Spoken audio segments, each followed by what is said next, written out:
I thought this, to my mind, rather unusually designed Welsh church was a good subject for a quick drawing.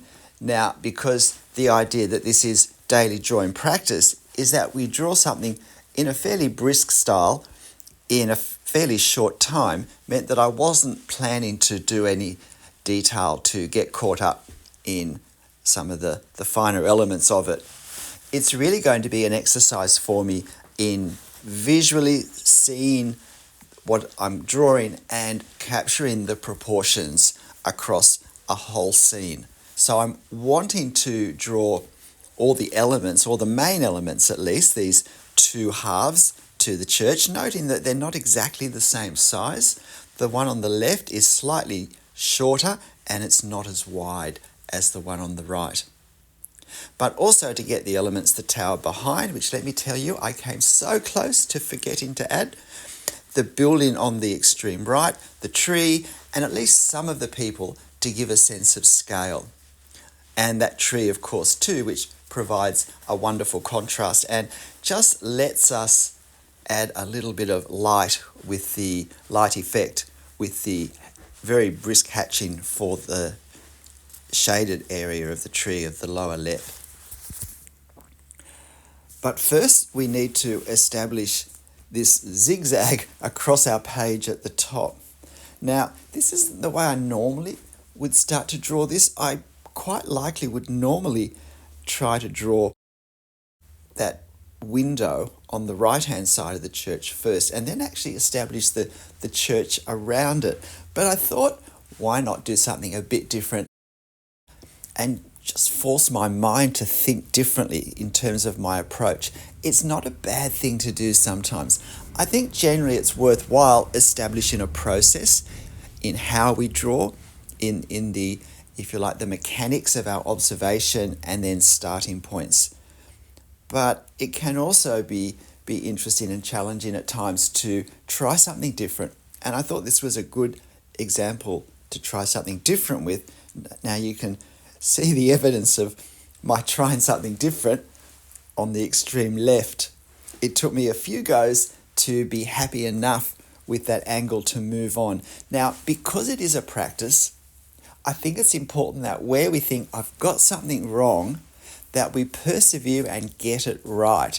Because if we get it right, what we've practiced is getting something right. If we think, oh, that's not right, but I don't want to put another line on the paper because that will make it messy, then what I've practiced doing is accepting things that aren't right, which generally isn't a good way to improve. Remember, we've got to have the mindset that this is a practice exercise. This is like practicing my piano scales in the morning. It's not a performance. And this is not aiming to be an artwork. It's not going up for exhibition. It's not a gift for anyone. This is me becoming more familiar with observing a subject and translating it with whatever media I'm using to draw it with onto the paper. And I will do that most effectively if I play around with things until I get them right, or right enough. Now, the other thing before I leave this mistake, the other thing I want to do is to have you notice at the end that line on the extreme left that's not right. And to notice, does it really matter? Do we really notice it in the overall effect? Because one of the things that's very hard at the start of a drawing is that when we do put lines not in the right place, they look very obvious. They look very discernible because there's nothing to hide them. There's nothing to balance what we see. The other thing to notice is that with this left-hand side, well, and the right-hand side as well, but the outer side of the triangle goes further than the center side.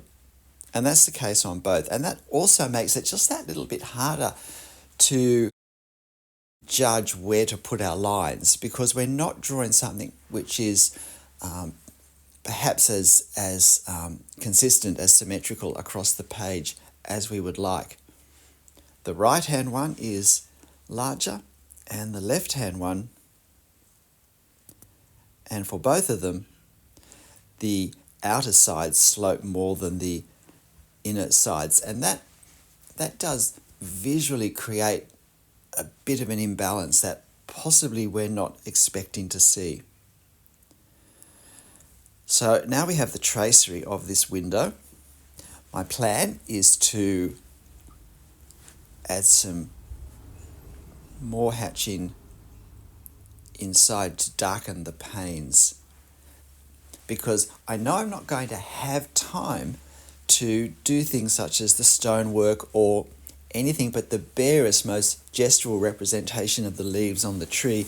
I'm not even sure how much time I'll have for detail with the people, let alone, say, the building on the right as well. And so I want something to provide a little bit of interest, to become a focal point for this drawing. And I've decided this window is going to be it. The window on the left-hand side is mostly obscured by the tree. And so that means I'm not going to put as much time into plotting it out precisely, because what I'm presuming is if I draw the right-hand window fairly carefully, for a quick drawing, fairly carefully, and that it looks fairly accurate, that our brain, when we look at the drawing as a whole, however more loosely I'll represent the left-hand window in less time, our brain will see it as the same as the right-hand window, because we'll know that it's the same window, and therefore we'll see it as the same, even though it won't actually be drawn with the same, well, I'll say precision, but it's not as if the right-hand window's particularly precise, but it will be more precise. And so this is another example, another way of thinking of drawing the effect of the detail, of capturing the effect of the detail. If we have multiple examples of the same thing, if the most visually prominent one is drawn carefully, or relatively carefully, then we can, as we move further away visually from that focal point, we can draw that same element with less and less, not less and less care, because we never become careless in our lines, but more and more gesturally, and it won't read as messier. It'll feel like we're seeing the same thing as it moves away. And this enables us to draw quite complex scenes fairly quickly when there's a lot of repetitive detail, because we don't have to focus with the same intention of our marks and our exactness with all of those repeated elements. But it does mean we need to take care, at least in part of our drawing, to establish the focal point and to establish the sense of what we're going to presume when we look at the rest of the drawing. So we're still in real time here. There's about 10.5 minutes of real time. I spent, I think it was almost 19 minutes overall on this, but I do get most of the outline done. It partly depends on our approach to location drawing, but one approach to location drawing is that we capture the essence of what we're seeing, and we particularly capture all the key elements, but we don't, if we don't have time, try and catch the detail, but we do that at another time. We might do that on the train going home, or when we get home with a cup of coffee. So things such as the shading for the tree, we might just put the barest shading on the tree to indicate clearly the light source, and then add more line work to that at a later time. We might do none or very little of the effect of the stonework. Again, possibly just enough so that we cement in our mind the scale of the stones to the overall size of the building, but then we do more of that when we get home. Now, of course, we can take a photo of our scene as well, and that's pretty easy to do these days.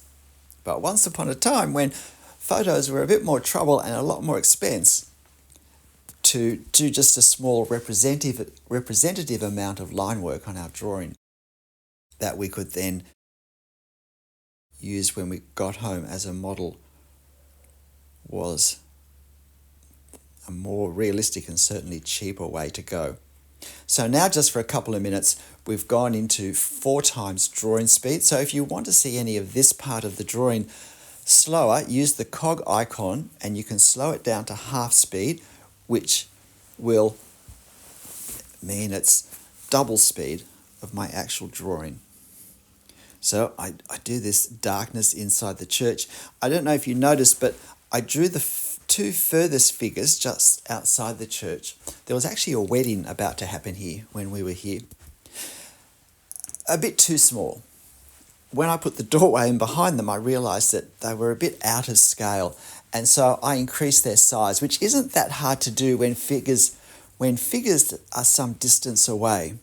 I really just stuck another head on top of their heads and incorporated the head that I had already drawn into their torso. And particularly by making their clothing dark, if that works, that's a good way of hiding an overabundance of lines and heads if need be. And at the last minute, I remembered this tower.